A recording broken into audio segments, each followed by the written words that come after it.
Berapa banyak duit yang kita perlukan untuk cover kecemasan? Cukup ke RM1,000 atau kena ada RM10,000? Siapa yang belum ada dana kecemasan, tonton video ni sampai habis. Mengikut pakar keuangan, dana kecemasan perlulah ada 3 hingga ke 6 bulan gaji. Jika kita berhenti kerja, kita masih boleh hidup 3 bulan sambil cari kerja baru. Jika gaji anda RM3,000, anda haruslah ada dana kecemasan sebanyak RM9,000. Dan dana kecemasan anda perlulah dalam bentuk wang tunai supaya mudah digunakan bila berlaku kecemasan.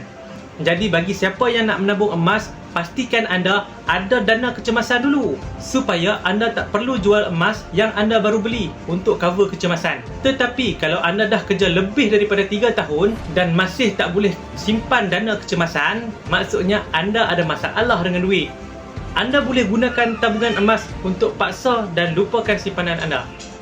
Ramai orang yang mula menabung emas tak percaya yang dia boleh menabung. Dulu nak menabung RM1,000 pun susah, asyik bocor je.